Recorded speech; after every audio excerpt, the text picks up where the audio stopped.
আসসালামু আলাইকুম, সবাই কেমন আছেন? আশা করি আমার প্রত্যেকটা ভিউয়ার্স এই রমজানের মধ্যে আল্লাহ তাআলা সবাইকে ভালো রেখেছে। আমরা আপনাদের দয়ায় মোটামুটি আল্লাহর মধ্যে ভালো আছি। আর এখন তো সিজন চেঞ্জ হয়ে গেছে, আর হঠাৎ করে খুবই গরম পড়ে যাওয়াতে দেখা যাচ্ছে যে প্রত্যেকটা ঘরে ঘরে কিন্তু ঠান্ডা, কাশি, জ্বর মনে হয় আমার কাছে লেগেই আছে। আমাদের বাসাতে আমরা অনেকেই ঠান্ডাতে ভুগতেছি অনেক দিন ধরেই। ওষুধ খেয়েও ভালো হচ্ছে না ঠান্ডা। তো এদিকে লুচি আর হচ্ছে আজকে গরুর গোশত দিয়ে হালিম তৈরি হচ্ছে, আর এদিকে শাশুড়ি আম্মা আমাকে লুচিগুলো বানিয়ে দিচ্ছে। আমি দুপুরবেলা মেখে রেখেছিলাম নরম হওয়ার জন্য। তবে আজকে আমি ময়দা দিয়ে বানাইনি ভিউয়ার্স, আজকে এগুলো আটা দিয়ে বানিয়েছে, খুব সুন্দর হয়েছে। আর এদিকে আমাদের নতুন বৌমা হালিম খেতে যা যা লাগে সে নিজে থেকেই কেটে নিচ্ছে। সে মাঝে মাঝে আমার হাতের কাজে টুকিটাকি সাহায্য করে, মাশাআল্লাহ। বলতে হয় না, নিজে থেকে চলে আসে যে মা কী করতে হবে দেন, আমি একটু কিছু করে দিই। তো সেও টুকিটাকি করে যতটুকু সে পারে। তো একটা মেয়ের যখন বিয়ে হয়ে যায় তখন যে পরিবেশে যায় তার কাছে একদমই নতুন মনে হয় সে পরিবেশটা। তো সেই নতুন পরিবেশে তাকে খাপ খাওয়াতে হলে তাকে কিছুটা তো সময় লাগবে, আর অনেক সাপোর্ট তাকে দেওয়া লাগবে। আস্তে আস্তে সে সব কিছু মাশাআল্লাহ শিখে নেবে, সেটা আশা করি আমি। আর এটাই কিন্তু বাস্তব যে একটা মেয়ে যখন নতুন পরিবেশে আসে তাকে একটু সাপোর্ট না দিলে সে নতুন পরিবেশে খাপ খাওয়াতে কিন্তু তার কষ্ট হয়ে যায় বা যাবে। এটা বেশিরভাগ বাঙালিদের ঘরে ঘরে কিন্তু এই কাজটা আছে যে মেয়েদের বিয়ে হয়ে গেছে, সে তো এখন বউ, সে এখন সব কিছুই পারবে বা সব কিছুই খাবে। এটা কিন্তু আমাদের বাঙালিদের ঘরে কিন্তু প্রায় এই বিষয়গুলো দেখা যায়। তবে আমি মনে করি একটা মেয়ে যখন একটা ফ্যামিলিতে নতুন আসে তাকে সাপোর্ট দেওয়াটা একটা ফ্যামিলির খুবই গুরুত্বপূর্ণ। বিশেষ করে যদি মাথার উপরে শ্বশুর শাশুড়ি নামক ছায়া থাকে তাহলে তো কোনো কথাই নেই।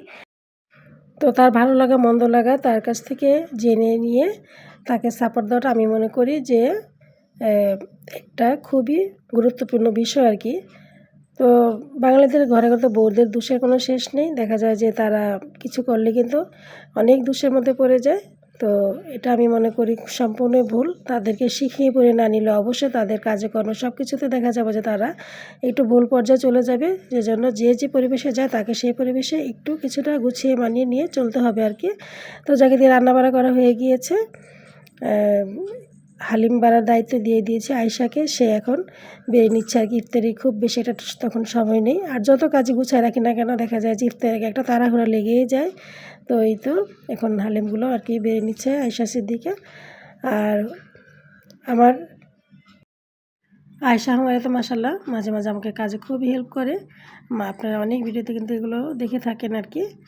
তো আজকে লুচিগুলো আমার খুব সুন্দর হয়েছে। আর লুচি আর হচ্ছে গিয়ে হালিমের সাথে অন্যান্য ইফতারিও আছে, যেগুলো হচ্ছে তরমুজ, তারপরে পেয়ারা, তারপর হচ্ছে কিছুটা ভাজা করে কিনে এনেছে এই পেঁয়াজু, বুট, বেগুনি, তারপর আলুর চপ, এগুলো আবার শরবতও আছে। এই হচ্ছে আজকে আমাদের ইফতারি। আলহামদুলিল্লাহ অনেক ধরনের ইফতারি মাশাআল্লাহ আজকে আমরা খেয়েছিলাম ইফতারিতে। আর লুচিগুলো মাশাআল্লাহ অনেক মজা হয়েছিল, হালিমটাও অনেক মজা হয়েছিল খেতে। গতকালকে যে গরু গোশত রান্না করেছিলাম সেখান থেকে কিছুটা গোশত রেখে দিয়ে আজকে হালিম তৈরি করে নিয়েছি।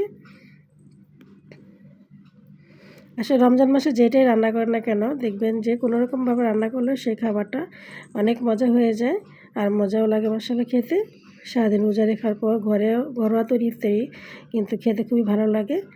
এই তো আমাদের ইফতারি খুব সুন্দরভাবে গোছানো হয়ে গিয়েছে। আজান দিলে আমরা ইফতারি করা শুরু করে দিব। তো ইফতারিতে আজান দেওয়ার সাথে সাথে হঠাৎ ঘটনা একটা ঘটে গেল। যেই খেজুরটা বুকে দিয়েছে আর অমনিই চলে গেল কারেন্ট, গরম না আসতে শুরু হয়ে গেল বা আমাদের বাংলাদেশের লোডশেডিং। প্রায় 2 ঘন্টা আমরা এই কারেন্টের কষ্ট ছিলাম। এতটা গরমের মধ্যে হঠাৎ করে কারেন্ট চলে যায়, বাসায় আইপিএসটা নষ্ট হয়ে গিয়েছে, এমন একটা অবস্থা। সারাদিন রোজা রেখে কাজকর্ম করে দেখা যায় যে গেল যে আমরা ইফতারিটা খুব গরমের মধ্যেই করে নিলাম। খুবই গরম। আর হচ্ছে চুলার কাছ থেকে মাত্র গেছি, এই জন্য আরও বেশি গরম লেগে গেল। তো যাক আলহামদুলিল্লাহ, এই হঠাৎ করে লোডশেডিংয়ের মধ্যে আমরা চার্জার লাইট জ্বালিয়েই ইফতারি খেয়ে নিলাম। তো এগুলো কিন্তু অনেক আগের ঘটনা। একটা সময় কিন্তু এমনই ঘটনা ঘটতো, ইফতারি সেহরিতে কিন্তু খুব লোডশেডিং হতো। অন্ধকার ঘরে আলো কুপি জ্বালিয়ে বা চার্জার লাইট বা মোমবাতি জ্বালিয়ে কিন্তু আমরা ইফতারি করে নিতাম বা সেহরি খেতাম, এমন অবস্থা। কারণ কারেন্ট তো আর বলে কয়ে যেত না। তো প্রায় 2 ঘন্টা আমরা এই একটা সমস্যার মধ্যে ছিলাম। তারপরে কারেন্ট চলে আসার পরে অন্যান্য কাজ করে নিয়েছি। এই তো আজকে আমাদের এই ভিডিওটা আপনাদের কেমন লাগলো অবশ্যই কমেন্টস করে জানাবেন। তো সেহের জন্য আবার রান্না করে নিলাম আর কি, কিছুক্ষণ জিরিয়ে ইফতারি করার পর। এতে এখানে করেছি পাঙ্গাস মাছের ভুনা, তারপরে রান্না করেছি আইড় মাছ দিয়ে, সিম আলু দিয়ে, বিচওয়ালা সিম। এটা আমার হুমার আব্বু খুবই পছন্দের সিমটা। তো মাঝে মাঝে আমি বিচওয়ালা সিম এনে কিন্তু রান্না করে থাকি আর কি, যেটা তার পছন্দ। আর এখানে হচ্ছে টোনা মাছের ভুনা এখানে করে নিয়েছি, একটু পেঁয়াজ দিয়ে আঠাটা ভুনা করে নিয়েছি। আর দুধ তো এটা হচ্ছে কমন খাবার রমজান মাসে, এদিকে দুধও জাল হচ্ছে। তবে আমাদের বাসায় মাঝে মাঝে কোত্থেকে যে বিড়াল আসে আর কি, এই যে একটা বিড়াল চলে এসেছে আমাদের বাসায়, কোত্থেকে কারা মানে দেখা যায় যে বের করে দেয় নাকি জানি না, হারিয়ে যায় বাসা থেকে বের হয়ে। এই তো আরেকজন চলে এসেছে, দেখতে পাচ্ছেন এই যে নতুন বিড়াল।